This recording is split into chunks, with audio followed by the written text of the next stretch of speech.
Uki, kamu udah dengar kabar belum kalau saat ini udah ada 230 kabupaten kota yang ini udah beralih nih TV-nya dari analog ke digital. Ya, per 2 November kemarin ini Kementerian Komunikasi dan juga Informatika Republik Indonesia ini melakukan perpindahan sistem analog ke sistem digital atau yang disebut analog switch off. Nah, ini menarik sekali untuk kita bahas dan tentunya pemirsa pastikan Anda tetap bersama kami di Kabar Nusantara.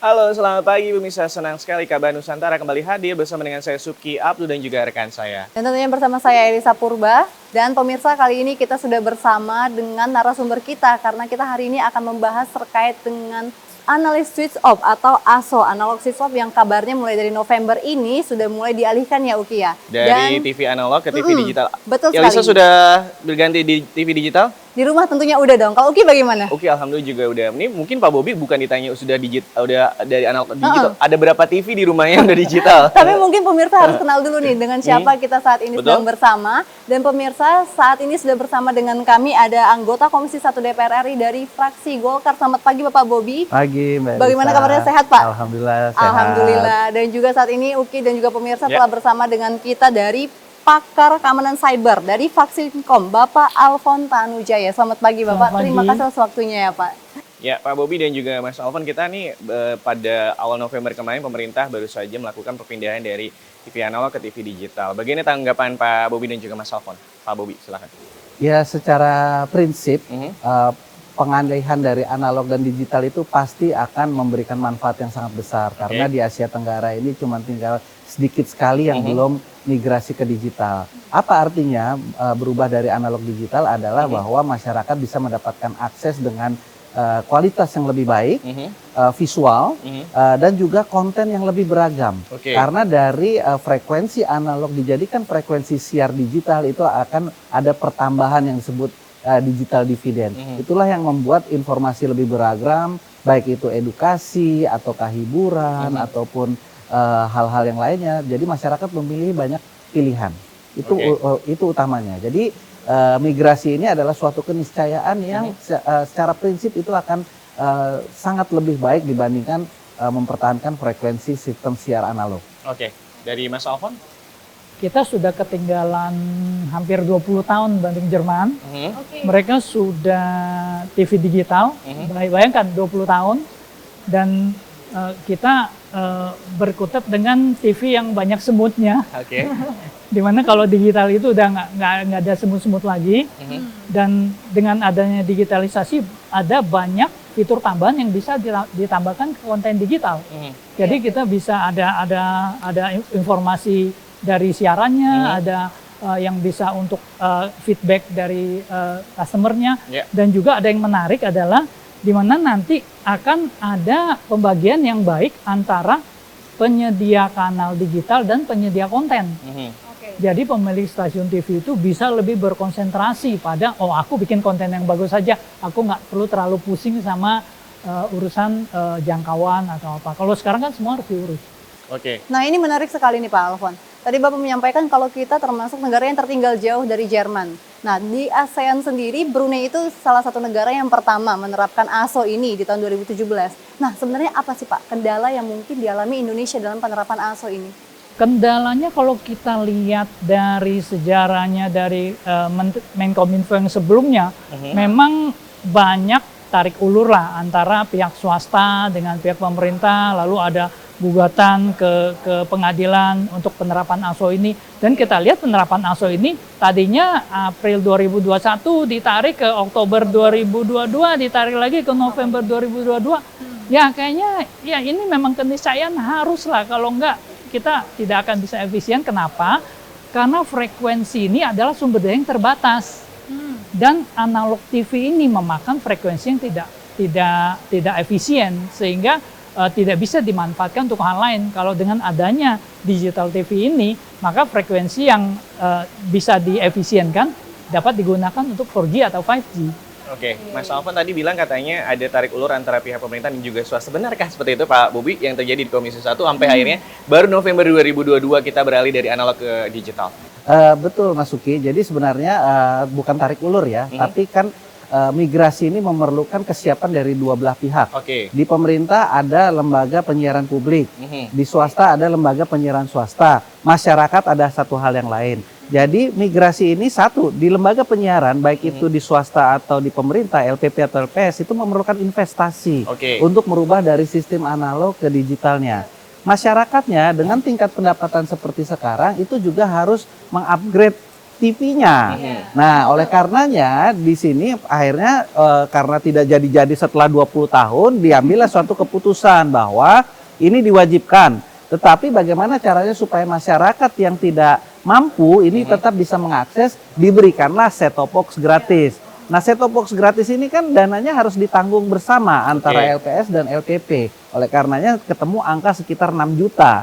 Nah, apakah 6 juta ini cukup atau tidak? Nah, itulah yang kita sedang sekarang ini berproses. Tetapi TV digital ini adalah, ya itu tadi, Brunei aja udah berapa tahun yang lalu. Kita udah konten edukasi, konten informasi, konten hiburan, itu aja sudah sangat-sangat kurang dengan adanya frekuensi analog ini. Nah, ini harus disegerakan, tinggal ya antara kesiapan swasta dengan masyarakatnya, dan ini itu yang dipaksa sedikit dengan Undang-Undang Cipta Kerja ini.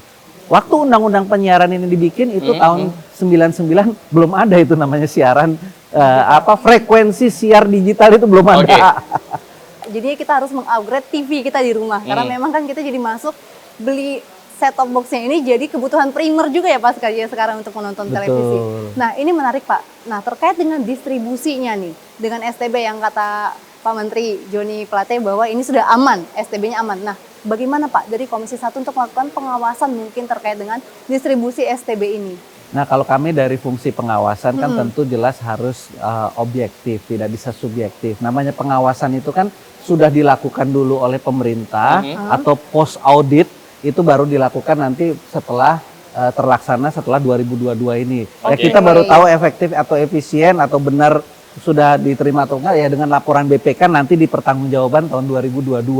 Jadi kan sekarang kan kita tidak bisa mengatakan ini belum efektif, ini belum efisien. Kalau orang programnya aja baru mulai sekarang, baru tahun 2022. Ini kan belum selesai. Akhir tahun 2022 juga belum selesai. Jadi ya kita lihat itu nanti apakah 6 jutanya ini efektif atau tidak. Ya kita lihat nanti setelah pemeriksaan hasil evaluasi di RUU Pertanggungjawaban tahun 2022. Jadi belum bisa dilihat manfaatnya apakah ini efektif atau tidak karena belum bisa dilakukan secara komprehensif seperti itu ya Pak, karena dalam kan belum selesai baru dimulai di November tahun kerja 2022 saja belum selesai. Bagaimana kita mau menilai Kominfo ini efektif atau tidak dalam distribusi set-top box ya kan belum selesai tahunnya. Tapi ada nih ternyata masih ada 6 stasiun televisi yang masih membandel nih Pak, masih bermain di kanal analog. Tapi seperti apa nih nantinya pengawasan ataupun juga hal-hal yang akan dilakukan oleh Kominfo maupun juga Komisi 1, pemirsa jangan kemana-mana, tetap di Kabar Nusantara.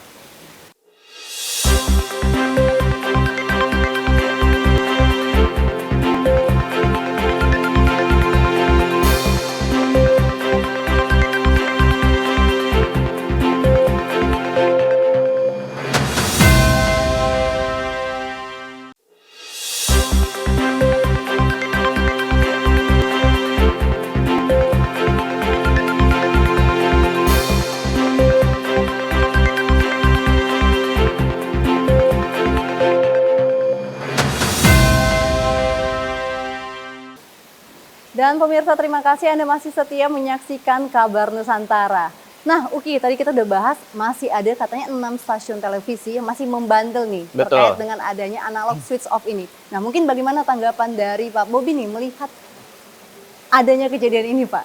Ya memang masih ada sedikit istilahnya itu gap celah hukum, gap Oke. legislasi. Karena di dalam peraturan yang diatur ini hanya setingkat peraturan menteri, Oke. Mas Uki, Mbak Ya. Elisa. Jadi di situ pun juga tidak ada namanya kalau wajib itu kan kalau tidak dilakukan ini ada konsekuensi Ada pidana konsekuensinya. atau apa. Ya. Ini Oke. kan pembinaan lah sebenarnya ini kebijakan. Kenapa kebijakan? Karena undang-undangnya juga belum ada yang mengatur mengenai frekuensi siar sehingga sekarang yang dilakukan hanya kebijakan dan juga ya hubungan persuasif. Nanti tak copot loh izin kamu, tolong ya, kalau enggak nanti kami ini loh. Nah, itu aja kira-kira. Jadi memang masih ada peraturan-peraturan atau regulasi yang perlu dikuatkan sebagai penegakan hukum karena yaitu hukumnya aja masih belum jelas karena undang-undangnya belum ada. Oke. Nah, tapi dengan adanya undang-undang Cipta Kerja ini minimal dari satu sisi yaitu adanya kewajiban untuk ASO, automatic switch off itu sudah bisa diformulasikan nanti oleh di tingkat pelaksana. Bagaimana harusnya dengan adanya undang-undang seperti ini, tapi peraturannya belum lengkap, ini bisa dilakukan tindakan persuasif. Jadi gara-gara peraturan yang belum lengkap dan juga belum terlalu mengikat gitu, jadi tidak ada kewajiban sebenarnya stasiun televisi untuk mengikuti gitu ya. Paling melakukan tadi seperti Pak Bobi bilang himbauan. Bukan, kalau kewajiban itu udah ada, tetapi sanksinya Sanksinya Oke. belum itu ada. belum diatur. Makanya bos MNC berani lawan adu argumen gitu ya dengan Mahfud MD terkait dengan pemasaran AC ini. Kalau Mas Alphonse ini melihatnya gimana nih apa yang disampaikan oleh bos dari MNC Group terkait dengan bagaimana kalau misalnya perpindahan ASO ini merugikan masyarakat? Iya. Kalau merugikan masyarakat rasanya lebih banyak untungnya lah Oke. daripada ruginya. Oke. Yang merugikan kalau dilihat dari berbagai sisi pasti ada, tapi kalau kita lihat lebih banyak untungnya daripada Oke. merugikannya. Jadi kita lihat bahwa kita ini memang perlu mendukung sesuatu yang baik. Jadi TV digital ini memang sesuatu yang baik, nanti lebih efisien, kanalnya lebih efisien, pemerintah juga nanti pendapatannya akan naik karena ada sisa kanal yang bisa disewakan lagi ke 5G atau 4G.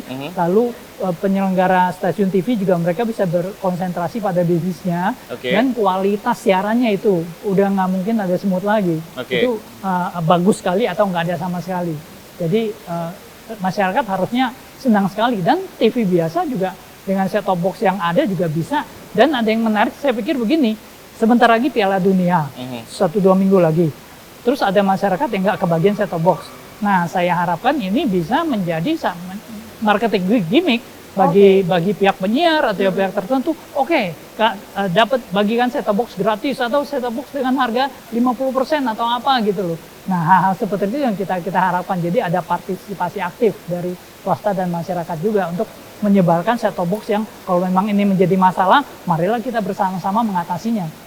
Oke. Nah, Uki ini melihat dari adanya ASO ini, kira-kira keuntungan yang Uki sebagai penonton televisi nih, sering nonton TV, apa nih kira-kira Kalau Uki? aku pasti tadi Pak Bobi juga Mas Alphonse bilang bahwa kualitas gambar lebih bagus. Juga program-program banyak banget yang kita juga bisa banyak pilihan banget. Ataupun juga pastinya dengan nontonnya jadi lebih ini ya, jadi Variatif lebih ya variatif. channelnya. Semangat, Ya. ya, lebih Kalau semangat. Pak Bobi sendiri melihatnya ini bagaimana nih masyarakat ataupun juga sosialisasi yang dilakukan oleh Komisi 1 bersama dengan Kominfo selama program ASO ini gimana Pak? Sudah berjalankah atau seperti apa nih ke depannya? Itu yang tadi kami sampaikan, kalau instrumen pemeriksa itu kan BPK. Ini program belum selesai tahun 2022. Tapi sudah ada sosialisasi belum sih Pak sebelum ASO ini?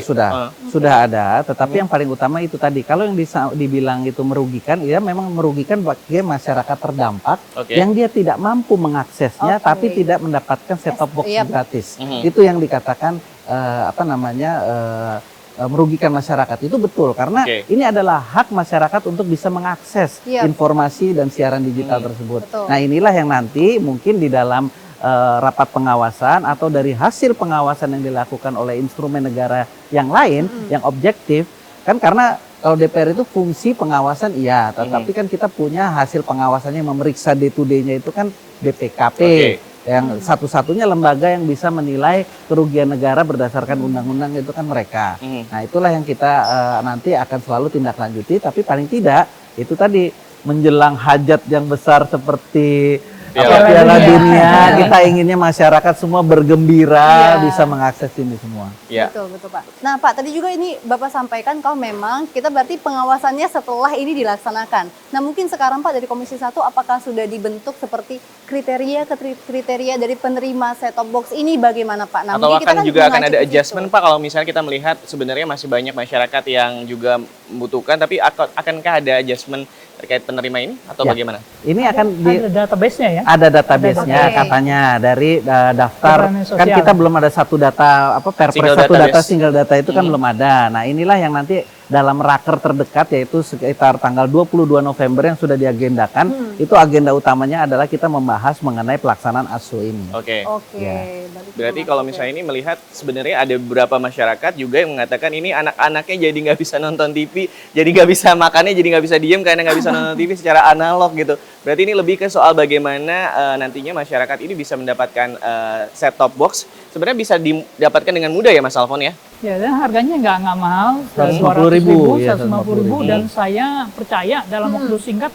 yang lebih murah akan datang lagi. Oke. Yang lebih murah akan lebih datang lagi, jadi masyarakat juga mungkin bisa mencari alternatif lebih mudah ya. Sekarang beli pulsa 25.000, 50.000 bisa, ya sisihkan sedikit-sedikit 20.000, berapa kali juga dapat satu set-top box itu seumur hidup, nggak perlu bayar lagi. Oke, benar sekali. Dan itu jadinya mendapatkan kualitas gambar yang lebih bagus gitu ya. Dan pemirsa, kita nanti masih akan membahas terkait dengan analog switch off. Pastikan Anda jangan kemana-mana, tetap di Kabar Nusantara.